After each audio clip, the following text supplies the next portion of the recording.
So there's a foreign lady. I don't know. I'm not sure. I was listening to her talk, and she has a little accent, but I'm not sure if it's African or Caribbean, but I think it's more Caribbean-esque, her accent. So she recently, or whatever, I don't know if it was recently, she wrote a book about how she came here at 19 and at 27 ended up owning a seven-figure business. And because of her allegedly being able to do this on her own, now she's saying that systemic race proves her life and what she was able to do in less than 10 years proves that systemic racism doesn't exist. All right. So she supposedly came here at 19 with just a suitcase. And now at 27, ended up owning a seven-figure business and with employees working for her. Okay. So my thing is, number one, you're lying. Okay. So tell the whole story. When you came here at 19 with just a suitcase, were you homeless? Were you sleeping on the streets? Were you living in a shelter?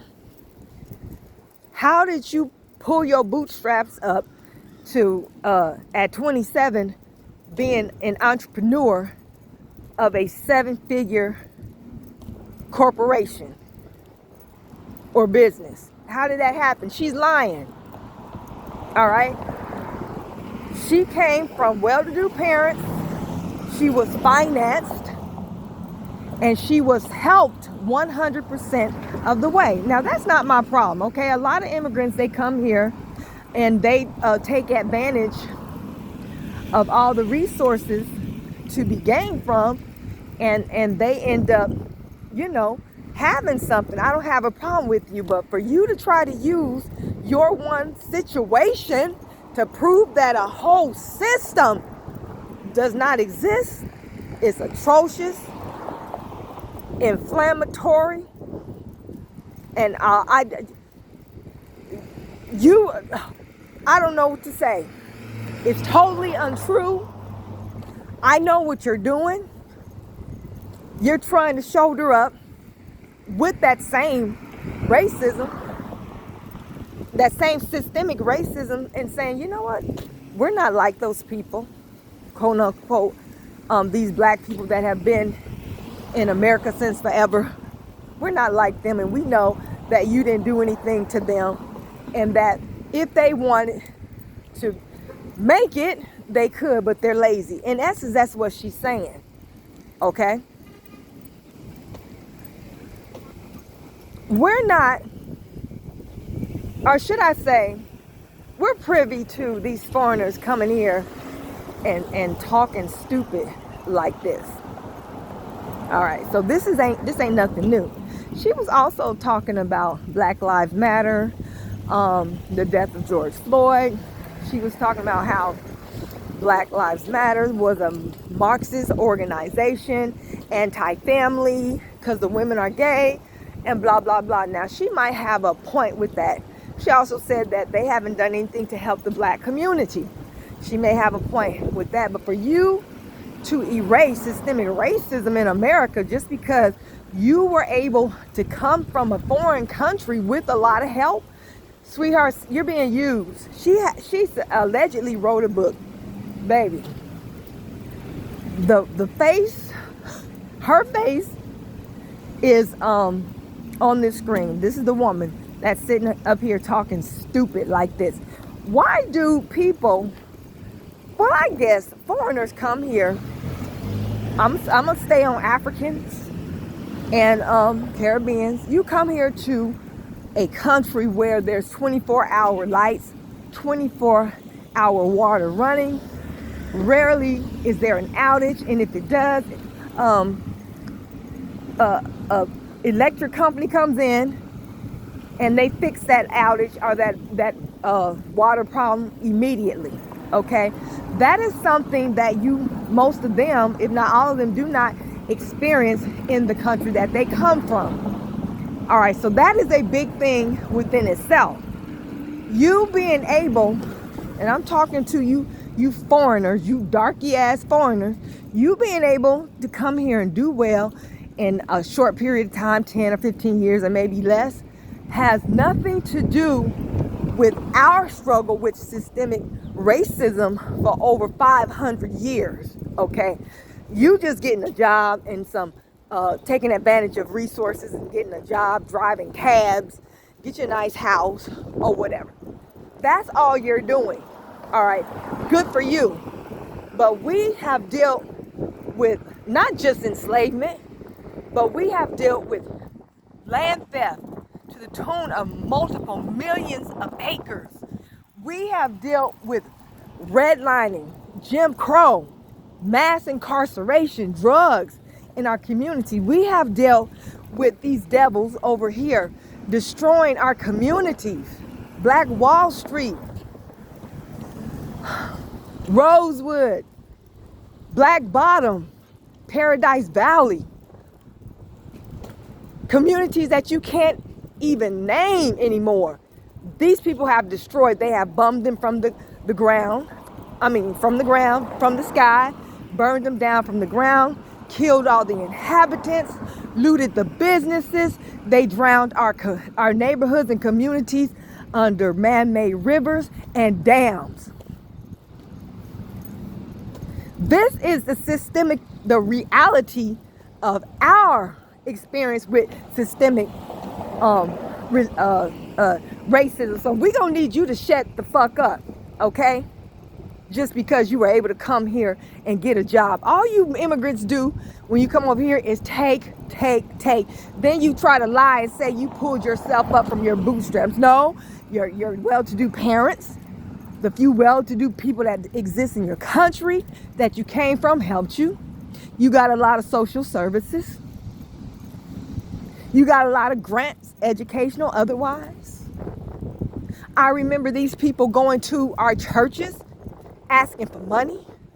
Foreigners like Ethiopians and Somalis and all these other foreigners. I remember you being helped, or I know of, especially Somalis being helped by Lutheran and Catholic churches in Minnesota to get on their feet. Get them employment, housing, whatever they need. You did not come here and pull yourself up by your bootstraps. But I'm not denigrating your struggle like you do to ours. That's not what I'm doing, okay? I'm not doing that at all. But for you to compare what you were able to do to what we have been through in this country for 500 years, who the hell do you think you are? Number one, anybody who are willing to admit it know that you're talking rubbish and bullshit. You're trying to get these people, the same systemic racists, to see that you are rubbing up against them. You're on their side. What these other people are saying never exists. It didn't happen. You're trying to push our struggle in the back and back of history and into oblivion. It doesn't exist. Look, come here and get whatever you want and whatever you can work for, okay? That's great. We don't have a problem with it, but you have a problem with our presence, okay? So, of course, it ain't nothing to get a decent job. It's not a big deal to be able to go to college. Walking across the street, y'all. It's not a big deal to open a business. It's not a big deal to be able to open and operate a successful business. But for you to compare this little bit of bitty shit that people do every day around the world to a 500-year struggle, girl, are you crazy? I laugh at these foreigners.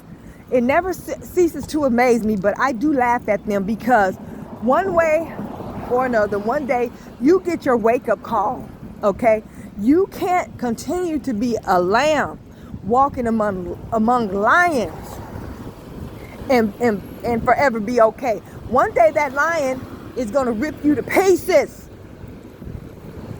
We're here to watch it happen with our popcorn, chicken, and grape drink, and our watermelon. We're here, we're going to sit here and watch it happen, just like we're doing with the Somali people in Minnesota. I saw a video of white people purposely driving into the Somali community there, and I'm sure calling them sand niggers, telling them to go home, giving them middle fingers. I saw the video. And then these Somali women and people are giving them middle fingers and talking back to them.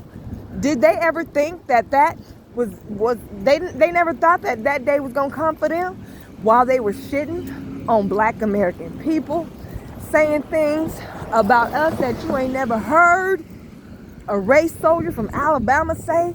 They shock other races. They shock Klansmen. They shock these people with the things that they say about them. I remember times where they would get together with white racist people and come for us online. You ain't gonna do it to our faces, because we'll put you back in your place. Sitting here calling us N-words, welfare and food stamp and all that, which is exactly what we found out concerning them being a large proportionate. I like they're like the second largest welfare users in America. The Somali community. The only people that uses welfare and social services more than Somali people are the Afghanis, okay? But they want to sit up here and talk shit to us about being on welfare and getting SNAP benefits. And they're the biggest welfare SNAP benefits beneficiary almost here in America. All right, and so we're sitting back and we're eating our popcorn and watching it. Don't come to us and ask us nothing while we're sitting down, while we ain't helping. We're not going to help you. You're sitting up here talking about we're next. When have we never been next? We have to plan and be ready for what it is that they're going to throw at us. They're coming for us. They always have. But now you guys are on your own. Okay? You're on your own. We don't care what happens to you. It is just mind-boggling to me that people who come over here and drive cabs and are able to drive a cab, and because of that, systemic racism does not exist anymore. I told them a long time ago when I first found out how these Africans felt about us on this forum called Topics. I mean, it was horrible. It was a painful experience because I didn't know that. And I was flat blackness. I was the type of person that if you said anything about black people anywhere, I was going to say something back. I was going to get with you. I wouldn't let you talk about any melanated person. I didn't know any better. All of us were like that. We didn't know no better. We know better now. They have come here and changed our whole circumference of how we felt about them, ourselves, and our own struggle. And now we're talking about delineation, FBA, and we should have always been like this, but we didn't know no better. All right, so they're coming for you even more. They're gonna bring even more to you, okay? Y'all better get some Lil' Kim videos, and you know when she be ducking and dodging and stuff like that, you better get some Lil' Kim videos and study them and learn how to do that shit when these white folks come to you with their battens, their dogs, their water hoses, rubber and steel metal bullets. You gotta learn how to duck and dodge. Shit, you gonna have to learn how to do Lil' Kim. And don't look for us because we ain't gonna be nowhere around or watching from a long distance or on TV eating ice cream. All right, there's nothing that you can do to change our minds at this point. And I say thank you. We should have been here a long time ago. I hope y'all can hear me. I'm outside walking and crossing a big major street. We should, you got us straight. I will, I have to thank Africans for that. You brought us to our senses with how you treated us, but you ain't got to push us away anymore. Now we're pushing you away and away from us and our struggles, okay? So, like I said, we never had a problem with you coming here and doing well. We wanted black folks to come here and do well. That's what the 1965 Immigration Act was about. We forced these people's hands, so because they were letting people in from Asia and Eastern Europe and Western Europe, and then they were kind of like they kept a cap on immigration from Africa and the islands and Caribbean and stuff like that. We said no, you have to be fair. Our organization said no, you have to be fair with your immigration policy. You can't let one race of immigrants come here and not allow others. If we only knew, we'd have never did that. We would have never done that. And we regret it, okay? We contributed to this country from the ground up until what it is now. All right, you come here to take. You are takers, we are contributors. All you do is take. You don't give nothing, you take. That right there is the dividing line itself between you and us. You foreigner, you stupid foreigner. I'm glad you guys keep making us mad, because it's going to further strengthen our resolve. That's all it's going to do. It's going to get more people on board with delineation. So thank you.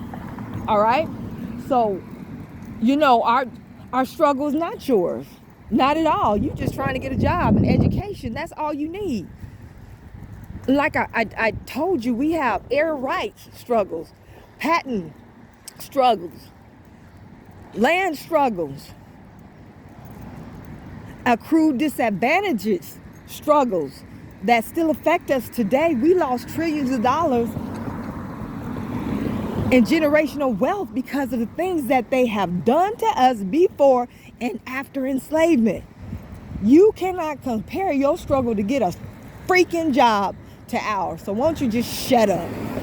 And I can't wait till systemic raise its ugly head against you, young lady, and you'll know where you're at. Because I don't care how good you're doing in America, you guys just don't know where the fuck you at. Because if you did, you would have came here, laid low, kept your mouth shut, and got what you needed, and probably went back to your own country. Well, it's too late now. You're getting ready to even see the dragon even more. We're not here to help you. Peace.